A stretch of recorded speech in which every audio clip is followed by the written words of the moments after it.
The November cold in the Oregon woods was crisp and clean, scented of pine and damp earth. It held no hint of smoke or powder. For Reverend Archie Mitchell, this picnic was a sacred pause, a sliver of normalcy carved out on the eve of his departure for a war chaplaincy. His wife, Elsie, moved with a careful grace, her hand often resting on the gentle swell of her pregnancy. The 5 children from their church, Jay, Eddie, Dick, Joan, and Sherman, were a burst of uncontained energy, their voices shattering the forest silence with debates about fishing spots and the best climbing trees. They were a living snapshot of everything he was meant to protect. The station wagon's tires spun uselessly in the soft mud of the old logging road. Mitchell focused on the wheel, rocking the vehicle, his world reduced to the sound of the grumbling engine and the slick suck of the earth. The others grew impatient. With a chorus of laughter, they decided to scout ahead on foot. He watched them go, Elsie leading the way, Joan skipping to keep up with the older boys. They rounded a bend and disappeared into the dappled light. For a few minutes, there was only the frustrated revving of the engine. Then voices echoing back through the trees, curious, excited, not alarmed. "Archie, you have to see this." It was Elsie, her tone bright with discovery. "Come quick. It's like a giant Christmas ornament, but all smashed." That was Joan. "Yeah, and there's writing on it. Weird writing." Sherman, always the first to touch things. Mitchell's head snapped up. A cold wire of instinct, thin and sharp, tightened in his chest. He abandoned the wheel, stumbling from the car. "Don't touch it! Don't go near it! Get back!" The shout tore from his throat, raw and desperate. His boot caught on a root. He fell forward, hands scraping on gravel. The world tilted. In that suspended moment of falling, he heard a final sound. Not from his family. A soft, definitive click. A sound of mechanical finality, like the striking of a single enormous match. Then, the air turned to fire. The explosion was not a roar, but a whip crack of pure pressure, so immense it felt like the sky itself had shattered. Light, blinding and white, vaporized the shadows. The concussion hit him like a physical wall, driving the breath from his lungs and slamming him back against the fender of the station wagon. His ears filled with a high, screaming whine, the death of all other sound. Time stretched, thin and meaningless. He pushed himself up, the world moving through water. The ringing in his ears was absolute, a silence more profound than any quiet he had ever known. Where the clearing had been, a column of greasy black smoke twisted upwards, threaded with lingering tongues of orange flame. The smell was all wrong, a chemical stink of high explosives, scorched metal, and beneath it, the sweet, revolting odor of burned hair and seared pine sap. He moved as a sleepwalker. The blast zone was a clinic of horror. A shallow, raw crater smoked in the center. The trees surrounding it were not just broken, they were flayed. Strips of bark hung like flesh. 20 feet up, a tattered scrap of Elsie's blue-checkered dress fluttered from a splintered branch. On the ground, near a smoking lump of twisted metal, lay Sherman's left shoe, perfectly tied. A few feet away, one of the boy's Boy Scout knives was embedded in the trunk of a fir, its handle melted into a blackened blob. And there was the device, what was left of it. A monstrous, shattered egg of paper and silk, burning with lazy blue flames. Ropes made of a strange, pale fiber, splayed out like severed nerves. Charred pieces of a complex apparatus, blown glass vessels, a ring of blown-out blowtorch jets, a sandbag anchor, littered the ground. It was clearly mechanical, clearly deliberate, and utterly, terrifyingly foreign. It bore no swastika, no rising sun. It was a ghost weapon, an assassin with no face. Mitchell did not scream. He made no sound at all. He stood in the epicenter of the carnage, the sole survivor, the only witness to an attack that had come from nowhere and left no enemy to fight. The war, the vast, distant conflict of armies and fleets, had just bridged an ocean on a paper wing and chosen his family, in this random clearing, for a message written in fire and blood. Hours later, when the first military police arrived, their confusion was palpable. They examined the scene with professional detachment that quickly curdled into bewilderment. They took photographs of the strange debris, bagging fragments of handmade paper, inscribed with unintelligible characters. A young lieutenant picked up a scorched, spherical magnesium casing with tools, his face pale. They spoke in hushed, technical terms about blast radii and ordnance, but their eyes kept drifting to the 5 small, covered shapes laid in a grim row near the road. Their report would begin with the words, "Unexplained incident involving an unidentified explosive device." But in the privacy of their jeep, the lieutenant turned to his sergeant, his voice low and shaken. "That wasn't ours, and it sure as hell didn't fall off a truck. That thing, it traveled." And as the black sedan carrying a shell-shocked Archie Mitchell wound its way down the mountain, a different kind of signal was traveling. A coded teletype, urgent and secret, pulsed through wires to a basement office in the Pentagon. It spoke of an attack on the American homeland. It spoke of a new kind of fear. It spoke of a silent front, just opened, with an enemy who did not need to see the target to strike. The first shot in a mysterious, one-sided siege had been fired, and thousands of miles to the west, over the vast, dark expanse of the Pacific Ocean, the winter jet stream, a river of air unimaginably fast and cold, was carrying hundreds more of these silent messengers toward the unsuspecting continent. The basement room in the War Department building in Washington, D.C. smelled of ozone from overheating radio tubes, stale coffee, and the sharp, clean scent of fresh blueprint paper. It was a tomb for secrets, windowless, its walls lined with maps of distant theaters of war. In the center of the room, laid out on a long trestle table under the glare of unforgiving fluorescent lights, was the corpse of the Oregon phenomenon. Captain David Ross, 28 years old, felt the familiar cold focus settle over him. He was an anomaly in the room of military intelligence officers, a scholar, not a soldier. His doctorate in meteorology and his obsessive pre-war study of Pacific weather patterns had made him a useful asset. Now he was the assigned pathologist for this mystery. The object was surreal.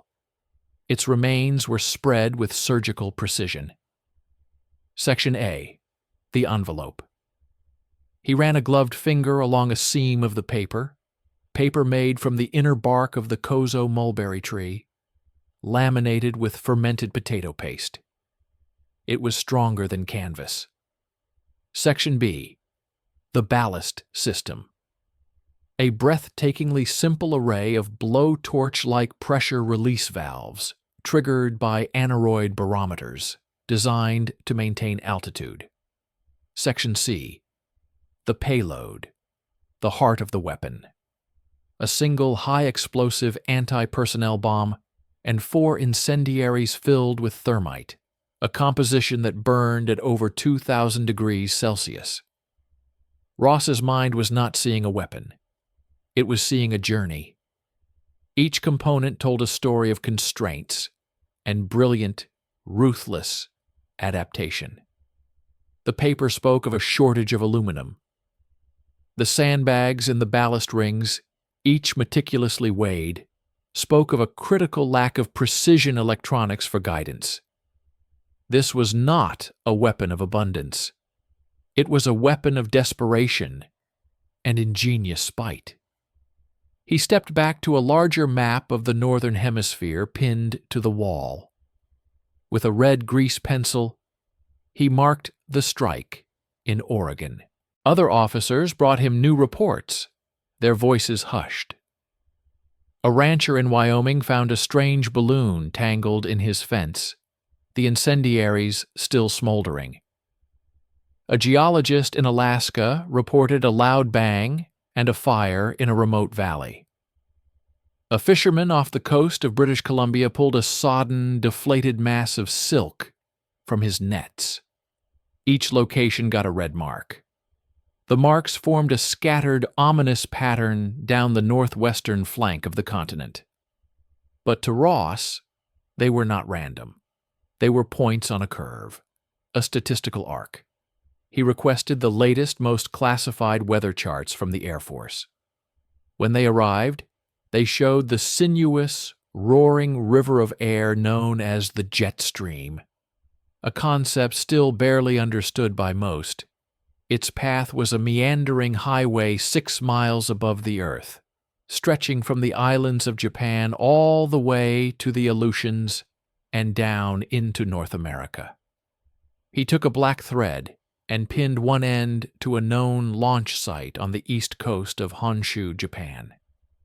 He followed the jet stream's trajectory, the thread passing over the empty vastness of the North Pacific. It clipped the Aleutian Islands, then bent southeastward, flowing directly over Oregon, Montana, Wyoming. The red marks on the map clustered along this black thread like beads on a string. A quiet, profound dread crystallized in his gut. The engineering was brilliant, but this was the true horror. The Japanese weren't guiding these balloons. The weather was. They were using the planet's own atmosphere as a silent, unstoppable delivery system. They were sowing the skies with fire and hoping some of it took root in American forests, cities, and hearts. His commanding officer, Colonel James Harding, a broad-chested man with a mind for logistics, not mysteries, studied the map. So they're shooting blind. It's a terror weapon. Inefficient. It's not inefficient, sir, Ross said, his voice quiet but firm. He pointed to the thousands of miles of open ocean on the map. It's mathematically inevitable. Launch enough of these, and the law of averages becomes your guidance computer. Some will hit, and they only need a few to start massive forest fires, panic, to force us to divert resources. The cost for them is paper and hydrogen. The cost for us. He trailed off, thinking of the covered shapes from the Oregon report on his desk. Harding grunted, unconvinced. Our job is to stop the panic, not start it. This stays contained. No press. Absolute blackout. Ross nodded, but his eyes were locked on the map. The black thread told a clear story, but it also revealed a glaring, colossal hole in the intelligence picture. The thread, the jet stream, did not magically leap from Japan to the Aleutians. It flowed, uninterrupted, over a massive, opaque landmass, a continent-sized blind spot. His finger traced the route slowly, deliberately, from Japan, across the Sea of Japan, and then over the entire closed-off expanse of the Soviet Far East. Kamchatka, Sakhalin, the Primorsky Krai, thousands of miles of Soviet territory. The USSR was a neutral party in the Pacific War, bound by a non-aggression pact with Tokyo.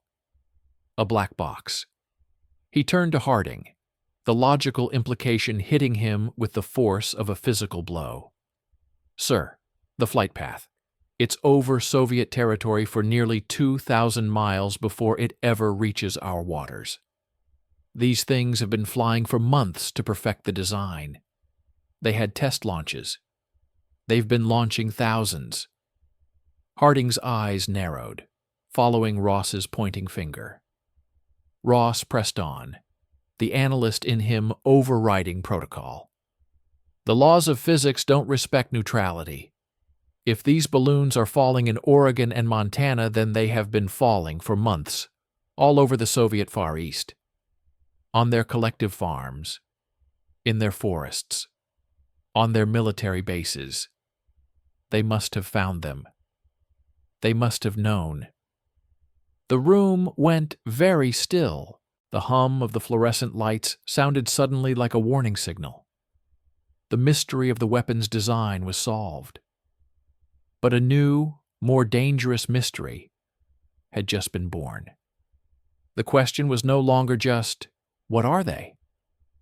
The question, staring silently from the huge red-smeared map, was far more treacherous. Who else knew?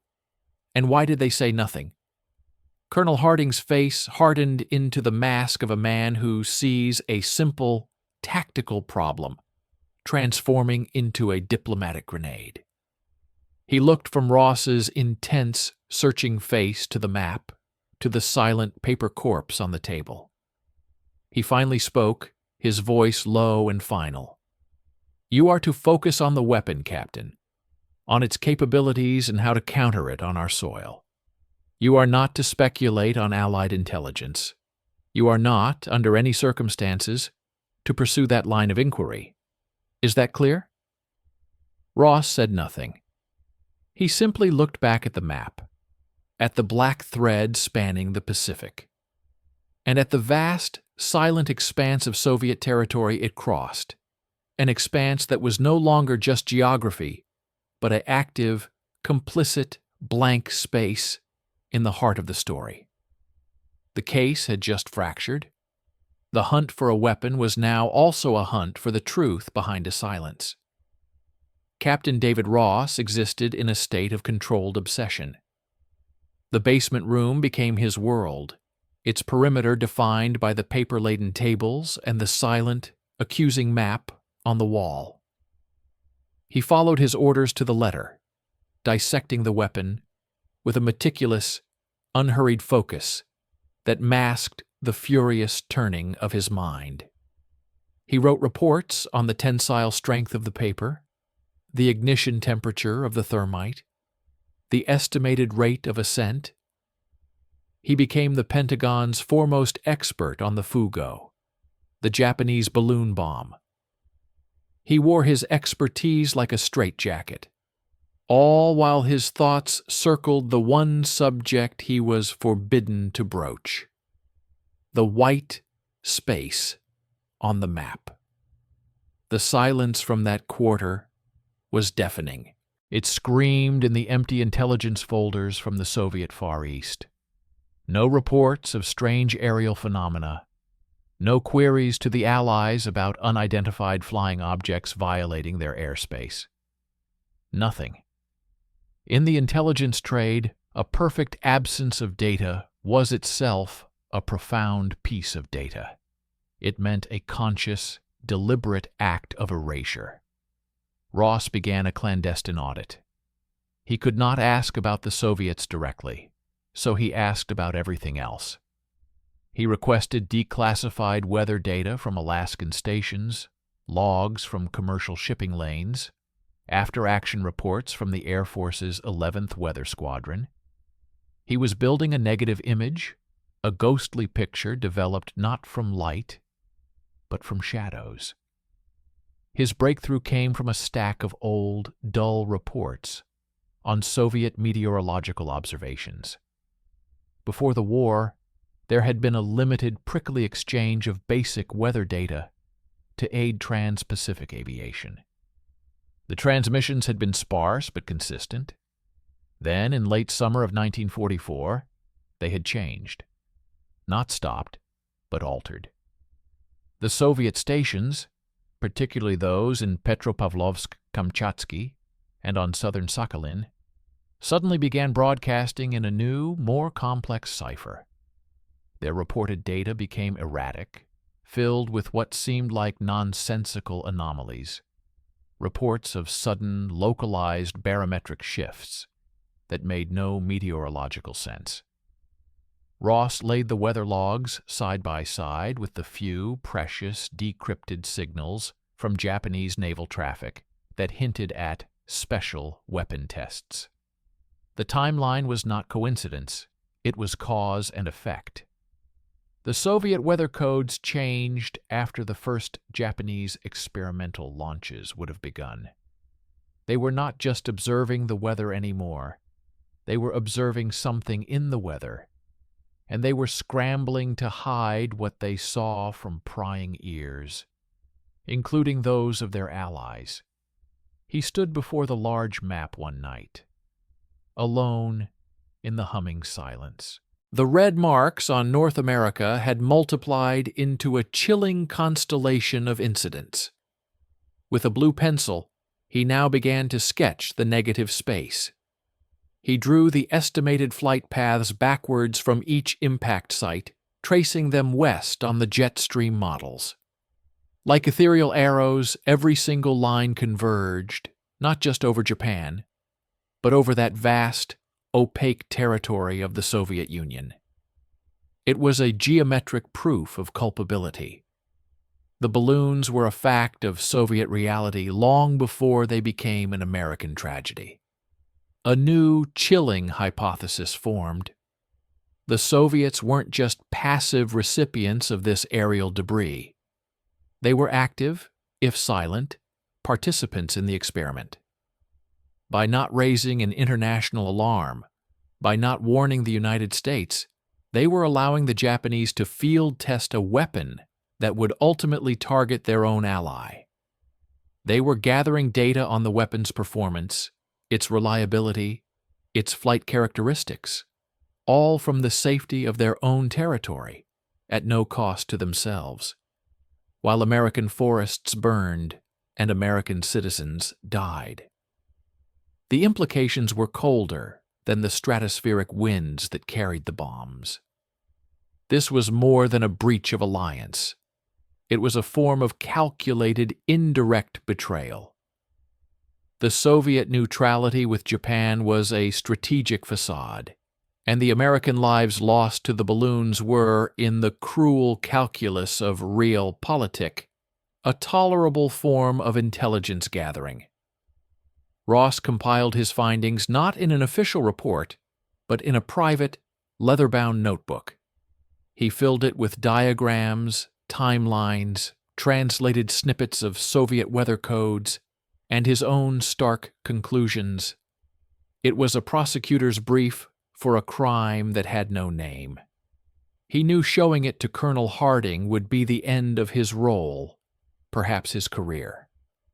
The military needed a simple enemy, not a complicated, duplicitous ally, on the eve of final victory in Europe. Frustration curdled into a dangerous resolve. The official channels were closed. He needed a back channel. He remembered a contact from his pre-war academic days, a linguist named Evelyn, who now worked in a vague analytical wing of the Office of Strategic Services, the OSS. She moved in the shadowy world of political warfare, where alliances were fluid and truth was a weapon to be wielded, not just discovered. He met her in a noisy, smoke-filled diner, far from the Pentagon. He said nothing of the Soviets. Instead, he pushed the notebook across the Formica table. "I need to understand the full picture," he said, his voice barely above the clatter of dishes. "Not just the engineering, but the geopolitical weather patterns. Where else might this storm have made landfall before it reached us?" Evelyn, a sharp-faced woman with eyes that missed nothing, opened the notebook. She flicked through pages of equations and weather charts, then slowed as she reached his maps, with their blue converging lines, over Soviet territory. Her eyes widened slightly. She understood the language of implication perfectly. She closed the book and looked at him, not as a military officer, but as a fellow analyst in a darker game. "This is thermite, David. It doesn't just burn. It melts through steel. You're asking for a source close to the fire." She slid the notebook back to him. "I can't promise anything. But there are listening posts, not just ours. People who hear things in the static. If your geometric proof is correct, the silence from the east isn't empty. It's a signal, and someone somewhere might be willing to interpret it." That night, Ross walked the dark streets of Washington. The city was vibrant with wartime energy, lights blazing in defiance of blackout drills practiced for a threat that never came. He felt a profound dislocation. The real threat hadn't come from across the Atlantic. It had drifted silently from the west, over the icy shoulder of a supposed friend. The war had taught him to analyze mechanisms and decode messages. Now he was learning a harder lesson, that the most dangerous weapons were not made of paper and thermite, but of silence and strategic patience. The white space on the map was no longer empty. It was watching him back. The silence from the east became a physical presence in the basement room. A fourth dimension, pressing in on the maps and debris. Ross's unofficial inquiry through Evelyn had vanished into the labyrinth of the OSS, yielding nothing but an echoing quiet. He pushed the official investigation forward with a robotic diligence, authoring the military's first tactical guide to identifying and neutralizing Fugo balloons. His words were circulated to forest rangers, police departments, and Air Force patrols. "Do not approach. Treat as live ordnance. The object is an enemy weapon." He had become the architect of the American response, all while knowing he was building defenses against the symptom, not the cause. Then the witness appeared, not from intelligence channels, but from the chaotic, human flow of war. A battered Liberty ship docked at a secured pier in Seattle. Among the weary crew and the mundane cargo of rubber and tin was a single passenger under armed Marine Guard, a man in his 40s, emaciated, his face a road map of recent hardship. His name was Thomas Kovac, a Czech meteorologist. His story, filtered through nervous Army intelligence officers, was extraordinary. He had been a prisoner of the Japanese for 2 years, forced to work at a weather station on the northern Kuril Islands. He had been transferred only months ago, just before a mysterious new project began. But he had seen the preparations. He had overheard the engineers. Ross was flown to a secure interrogation facility on Puget Sound within hours. He sat across from Kovac in a sparse gray room. The man's hands trembled slightly around a cup of weak coffee, but his eyes were sharp, burning with the clarity of a man who has carried a vital message through hell. Kovac spoke in careful, precise English. He described the compound on the fog-shrouded island, the sudden arrival of specialists from the Army's Noborito Research Institute, the construction of large, sheltered hangars where workers, women and students mostly, laminated paper in the damp cold. But it was his account of the launch protocols that seized Ross's heart. "They did not just release them," Kovac said, his voice low. "They waited for the Kaze, the sacred wind. They had charts. They calculated not for a target, but for a river in the sky. The senior engineer, a man named Tagawa, he was obsessed with pressure. He said the balloons had to ride a specific layer, like a train on a track. If they rose too high, the valves would blow. If they fell too low, they would never make the crossing." Ross leaned forward. "The crossing to America." Kovac nodded slowly. "Yes, that was the objective. to let the sky carry fire to your forests. But he hesitated, his gaze turning inward, searching his memory. There was a problem. The first tests in the spring were failures. The balloons would vanish to the west, over the sea. But sometimes the wind would shift. It would come from the west, from the mainland, from Siberia. Ross breathed. Yes, Tagawa was furious.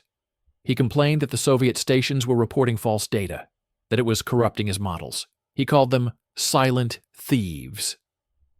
Then, in late summer, his tone changed. He became satisfied, almost smug. He told his team the data stream was now clear. The launches became more frequent, more confident. They had solved the problem of the inconsistent winds. A block of ice formed in Ross's stomach. How? How did they solve it? Kovacs met his eyes. They stopped worrying about where the test balloons fell.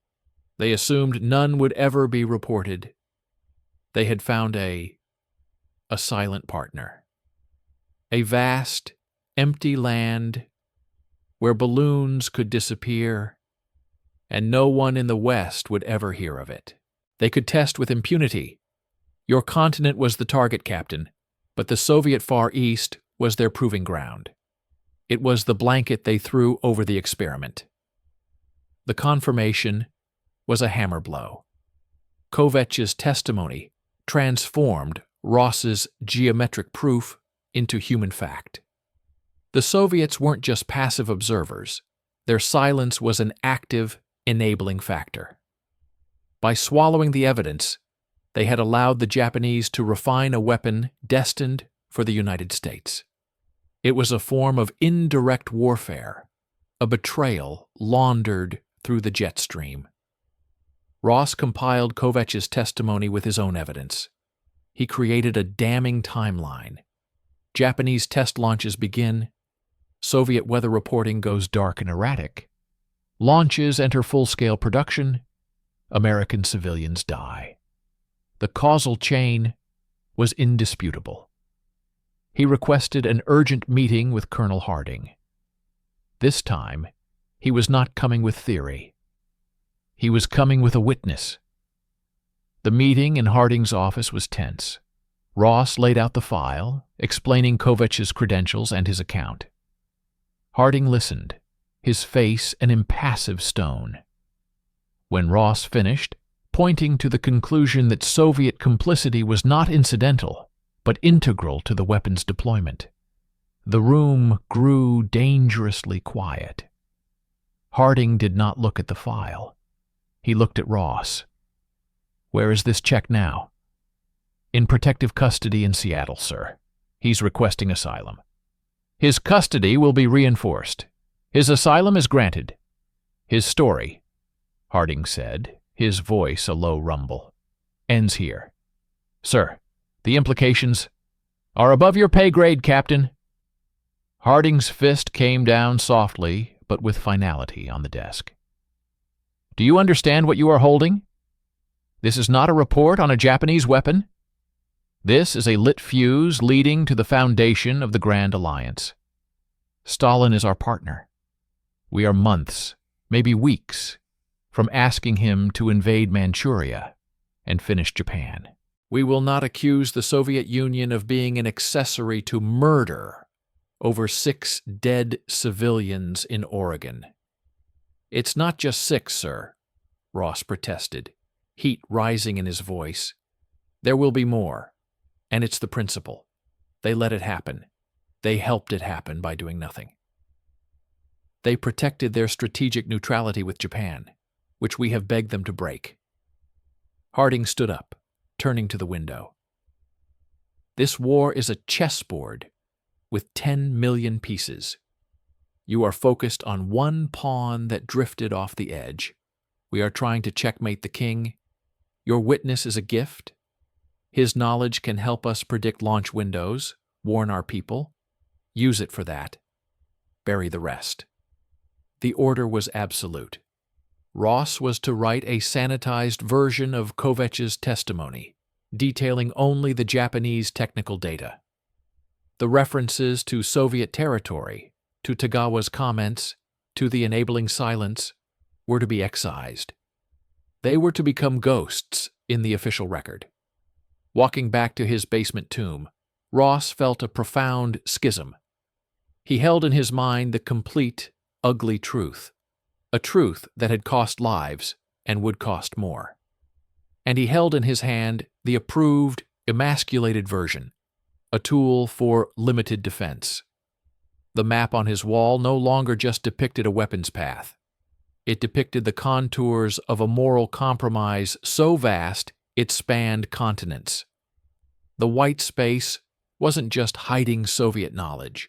It was now also hiding the American decision to look away. The conspiracy of silence had a new, willing participant, his own command. He had sought to expose a lie, and in doing so, had become its curator. The order to bury the truth was a slow-acting poison. Captain David Ross performed his duties with a chilling efficiency, transforming Thomas Kovetch's harrowing testimony into sterile, technical bulletins for the Forest Service. Each sentence he wrote about ballast release mechanisms felt like a betrayal of the man who had risked everything to bring him the full story. The basement room, once a sanctuary for inquiry, became a cage of complicity. The red marks on the map of North America continued to multiply, each one a silent scream in the officially sanctioned quiet. His salvation, and his peril, arrived in the form of a single, unmarked envelope. It was on his desk one morning, amidst the piles of routine reports. No postmark, no return address. Inside was not a letter, but a photograph. It was grainy, taken from a distance with a long lens, the contrast harsh. It showed a snowy clearing in a dense boreal forest.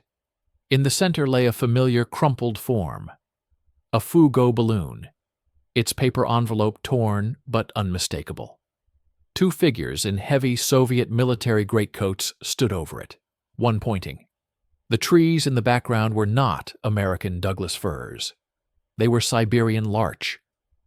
On the back of the photograph, in typed Cyrillic characters, were the coordinates of the location and a date, October 12th, 1944. Over 2 months before the Mitchell family picnic. Ross's heart hammered against his ribs. This was the ghost from the white space. This was the evidence that had been erased. The photograph was more than proof. It was a message. Someone in the vast, closed Soviet system was holding a piece of the truth and was now, carefully, handing it to him. It was an invitation to a dance only he would understand. He couldn't go to Harding. The photograph would be confiscated, the lead buried deeper. He thought of Evelyn at the OSS, but this was beyond her realm of political analysis. This was raw intelligence from the belly of the beast. He needed a different path. He remembered a name from an interdepartmental memo, a man mentioned in passing as a liaison for sensitive technical exchange. Major Grigory Volkov, Soviet military procurement, attached to the embassy, a man whose job was to acquire Western technology under Lend-Lease, a man who would, by necessity, have a deep understanding of machinery, logistics, and the flow of strategic materials. A man who could appreciate the engineering of a balloon bomb and the strategic weight of its journey. Ross acted with a recklessness born of suppressed fury.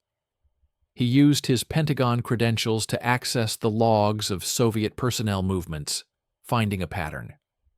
Volkov visited a warehouse district in Alexandria, Virginia, every Thursday afternoon to inspect shipments of truck engines. It was a predictable, unglamorous routine. The following Thursday, Ross waited. He wore civilian clothes, a trench coat against the drizzle. He stood under the awning of a diner across from the chain-link fence of the warehouse lot. He watched a black Packard with diplomatic plates pull in. A man in a Soviet Army uniform with a sharp, intelligent face and the bearing of a former engineer stepped out. Major Volkov. Ross crossed the street, timing his approach to intersect with Volkov's path back to his car. He did not smile. He held up a folded copy of a technical schematic he had drawn himself, a cross-section of the Fugo ballast system. He made sure Volkov could see it. "Major Volkov," Ross said, his voice flat. "A question about hydraulic pressure valves for a meteorological apparatus. I understand your expertise." Volkov stopped. His eyes, a cool gray, flicked from Ross's face to the schematic and back. He showed no surprise, only a deep, calculated assessment. He understood this was not about valves. "The weather is a complex science," Volkov replied in accented, precise English, "prone to unexpected phenomena, especially in remote regions where observation is sparse. Some phenomena leave evidence," Ross said, holding his gaze. "Debris, even in sparse regions. It can be photographed, studied." A faint, almost imperceptible tension tightened around Volkov's eyes. He glanced past Ross, a security check performed in a microsecond. The study of foreign debris is a specialty of its own. It requires context, motivation.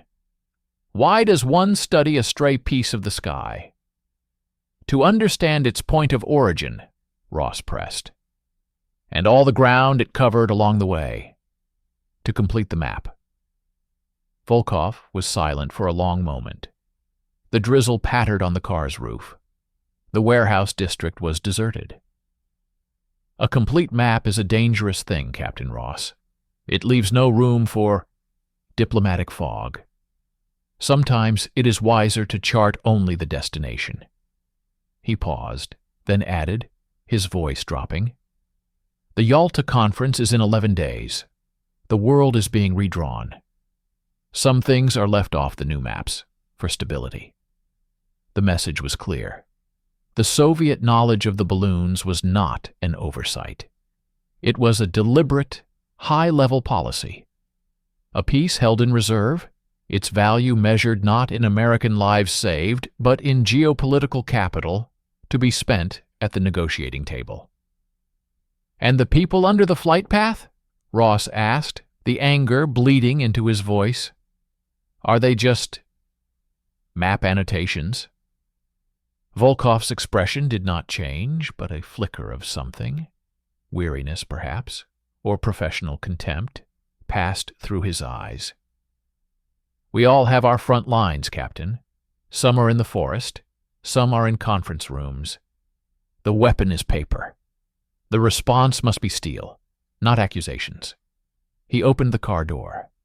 "Your work on countermeasures is noted. It is practical. Focus on that. The past is a settled country." He slid into the car and closed the door.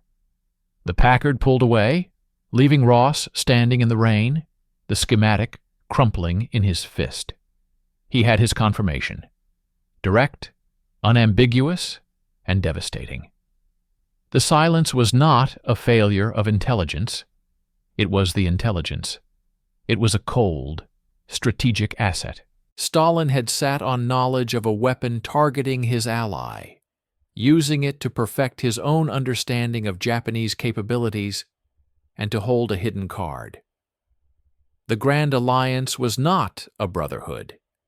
It was a temporary merger of interests, where American civilians were acceptable collateral damage in a larger game.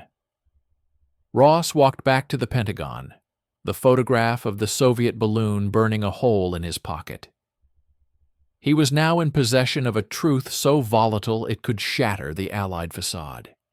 He also knew that speaking it aloud would end him. He was no longer just investigating a weapon. He was trapped inside the very machinery of deception he sought to expose. The Fuggo balloon was no longer the enemy. The enemy was the calm, reasoned silence that had allowed it to fly. And that silence had just spoken to him, politely and firmly telling him to join in the quiet. The encounter with Volkov did not liberate Captain Ross. It imprisoned him in a new way. He now carried a secret that held the power to maim the war effort, a secret his own government had ordered him to ignore. The photograph of the balloon in the Siberian snow was a radioactive isotope sealed in his personal safe, its invisible energy poisoning his every thought. He looked at Colonel Harding and saw not a superior officer, but a custodian of a necessary lie. He looked at the grieving families in the censored news clippings about forest fire incidents and saw himself as an accomplice.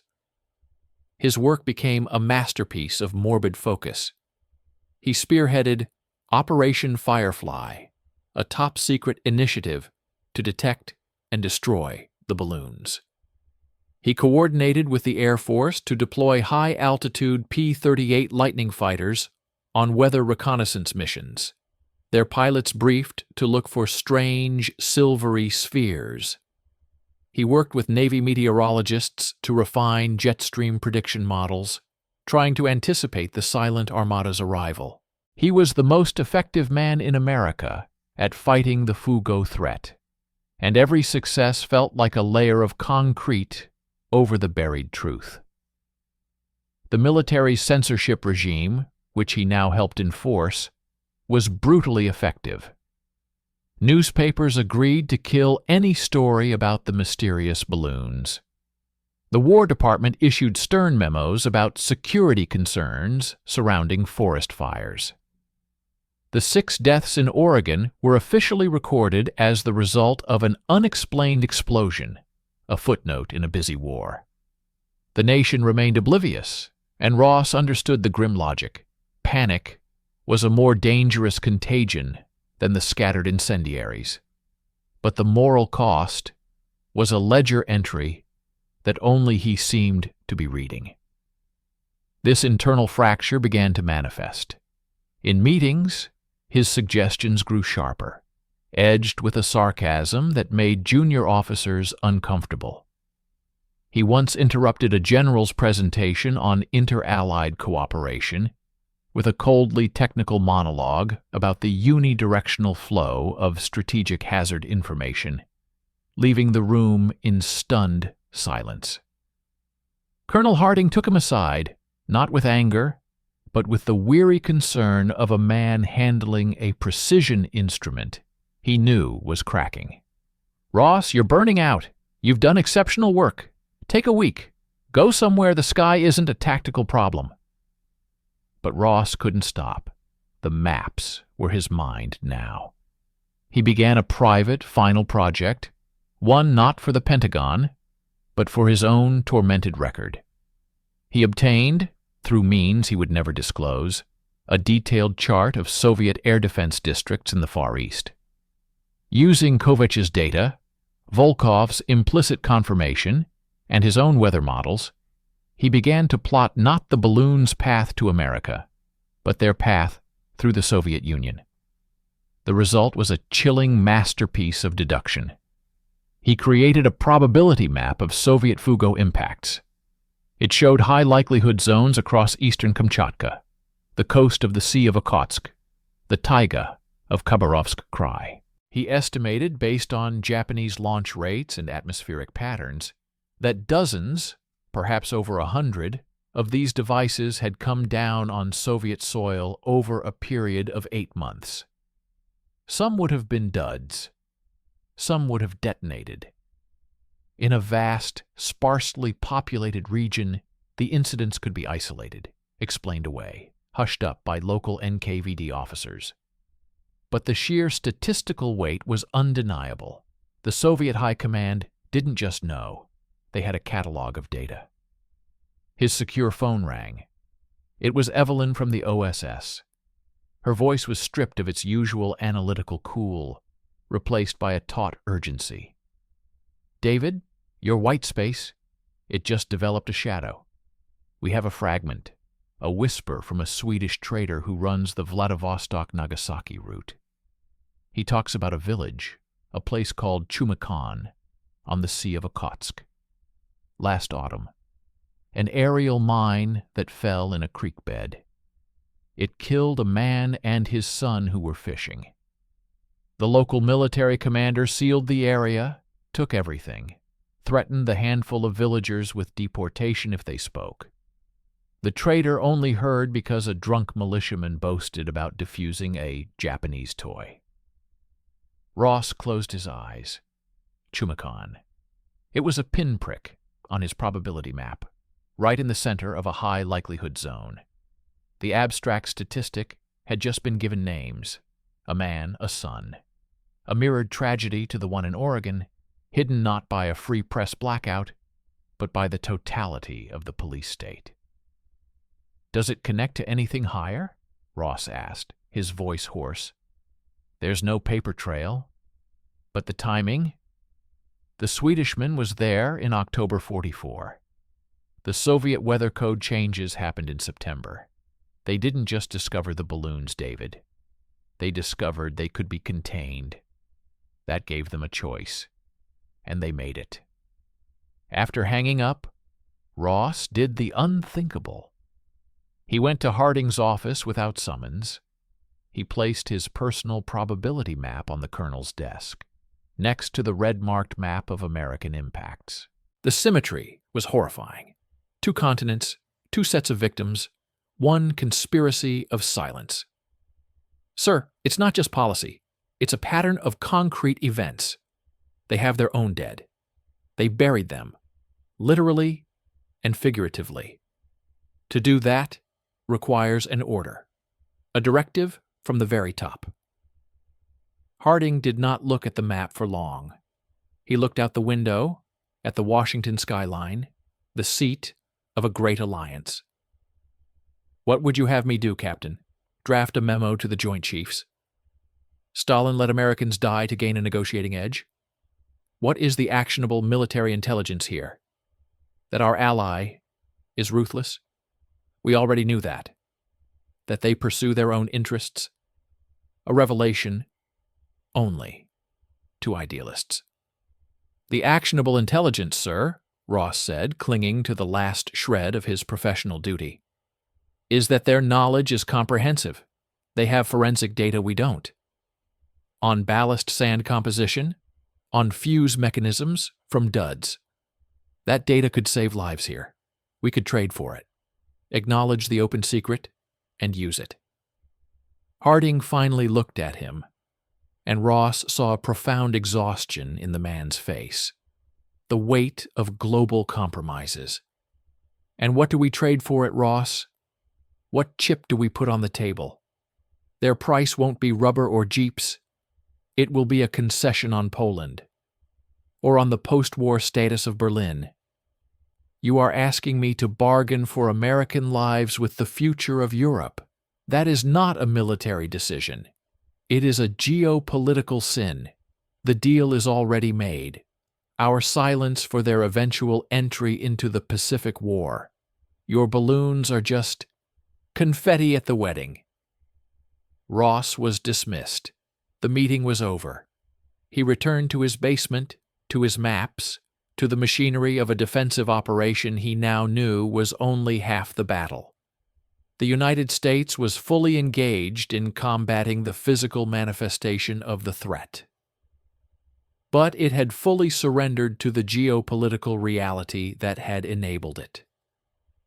He was not an intelligence officer solving a mystery. He was a clerk, filing away the receipts of a transaction made far above him, a transaction where the currency was truth and the coin was human life. The Fugo campaign, he realized, was not a Japanese offensive. It was a test. And both superpowers had passed by proving they could swallow the horror and call it strategy. The only failure had been his own futile insistence on a moral calculus that had no place in the war rooms of the world. Captain Ross existed in a state of operational limbo. His expertise was still vital, but his access was curtailed. He was consulted on technical bulletins, his weather models used, but he was no longer invited to strategic briefings concerning Allied coordination. The system had identified him as a moral contaminant, a man who could not accept the necessary lies that greased the machinery of the Grand Alliance. He became a ghost within the Pentagon, haunting his own basement office, the red and blue marks on his maps a private testament to a crime without a name. The final piece of the puzzle arrived not from intelligence, but from the implacable logic of events. It was August 1945. The world held its breath. A new kind of sun had risen over Hiroshima and Nagasaki, forging a terrible instant peace. And in the chaotic wake of the atomic blasts, the Soviet Union, true to the secret covenants of Yalta, declared war on Japan. 1 million men of the Red Army poured into Manchuria in a crushing, brutal offensive. Among the torrent of initial battlefield reports, intercepted signals, and confused Japanese communications, a single, dry intelligence summary crossed Ross's desk. It was a routine dispatch from the Office of Naval Intelligence, assessing the Soviet attack vectors. One paragraph, buried on page 4, noted the astonishing precision and speed of the Soviet advance along the fortified Kwantung Army front lines. It cited a captured Japanese staff officer's bewildered comment. They knew our artillery positions and supply depot locations as if they had drawn the maps themselves. They avoided our strongest points and struck vulnerabilities we considered secret. Ross read the paragraph once, then again. A cold, clear connection clicked into place with the finality of a vault door closing. He pulled out his private files, the ones he had been ordered to forget. He laid the Soviet Fugo impact probability map next to a topographical map of Japanese-occupied Manchuria and the Soviet Far East. He then overlaid it with known Japanese military installations, airfields, radar stations, supply hubs, artillery emplacements, many of which were located inland, away from coastal surveillance. His finger began to trace, not the path of the balloons, but the path of the information they carried. The Fugo balloons were unguided, but they were not random. They were slaves to the jet stream, a river of air whose precise path varied, but whose general course was a highway across specific longitudes. A balloon falling on Soviet territory did not just present a weapon to be dissected. It presented a data point. Each recovered balloon, each dud incendiary, each scrap of sandbag from the ballast ring could be analyzed. The sand itself, forensic geology, could pinpoint its beach of origin in Japan. The timing of the launch could be extrapolated from ice accumulation from the burn rate of the fuses. But most crucially, the location of the crash site was a definitive coordinate. By triangulating the launch point, Japan, with the crash site, Soviet territory, and the known, modeled behavior of the jet stream, Soviet scientists could work backwards with increasing accuracy. They could refine their own understanding of that specific high-altitude wind pattern with a granularity no weather station network could provide. And that wind pattern was not just a curiosity.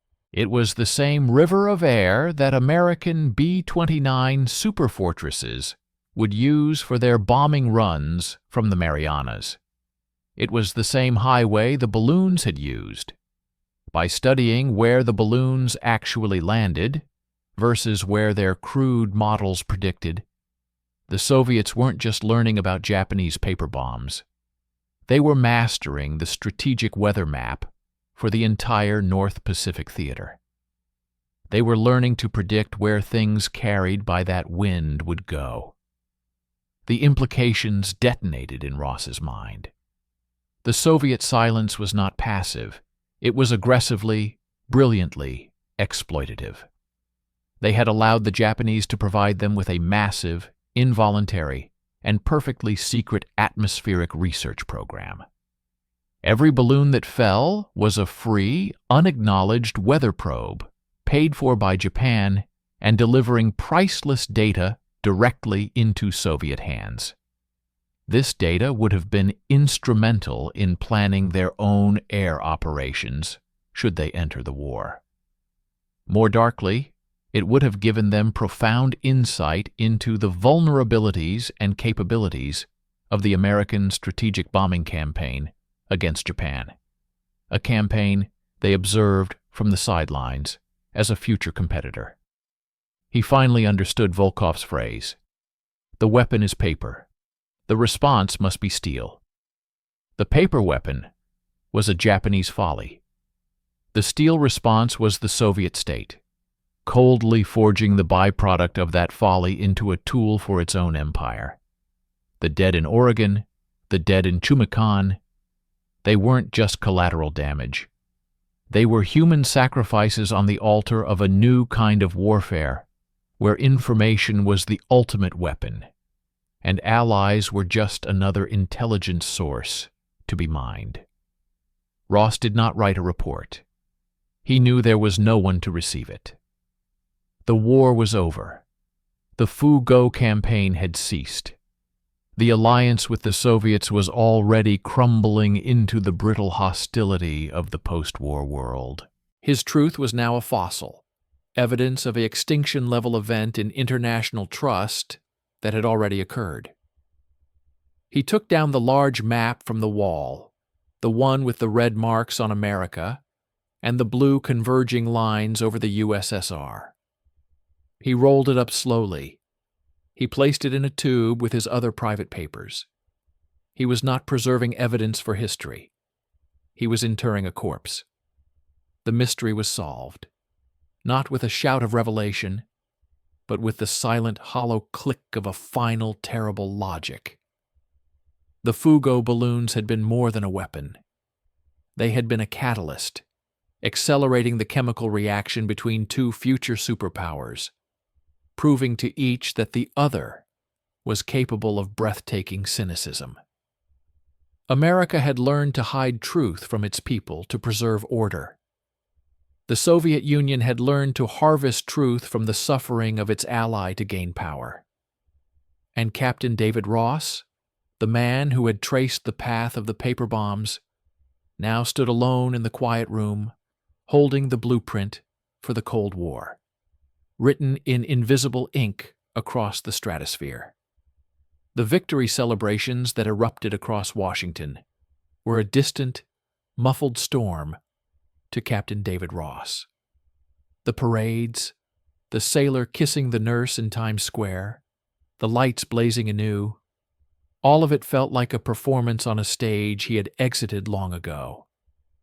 His war had ended not with the surrender on the USS Missouri, but in the silent, conclusive click of understanding in his basement office. He had fought a shadow campaign, and in the ledger of that war, the column for truth showed a devastating deficit. Discharge papers arrived. They were clean, honorable, citing his exceptional service in developing meteorological countermeasures. There was no mention of Fu-Go, of Oregon, of Soviet silences. His work was already being sanitized, folded into the bland history of home front security. Colonel Harding shook his hand in a brief, formal ceremony. His grip was firm. His eyes held a final, unspoken warning, a mutual understanding that some files were to remain forever closed. "You have a sharp mind, Ross," Harding said, the words a careful epitaph. "The peace will need men who can see patterns. Just remember, Not every pattern needs to be made public. Stability is its own victory. Ross packed his personal effects into a single cardboard box. The leather-bound notebook with his private conclusions, the grainy photograph from Siberia, the rolled-up map with its scarlet and cyan wounds, the official files, the technical schematics, the censored reports. He left neatly in the cabinets for his successor, a young lieutenant who saw only an engineering puzzle, not a moral maze. He did not return to academia. The pure, abstract world of meteorology felt like a betrayal. How could he study the wind, knowing what had been done in its name? Instead, using a modest veteran's loan, he bought a small, struggling printing press in a quiet Maryland town. It was a deliberate choice, a trade devoted to making things public, to putting ink on paper for all to see. He printed local newspapers, church bulletins, community announcements. The work was mechanical, honest, and blessedly empty of secrets.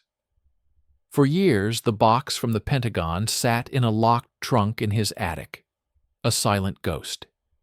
He built a life.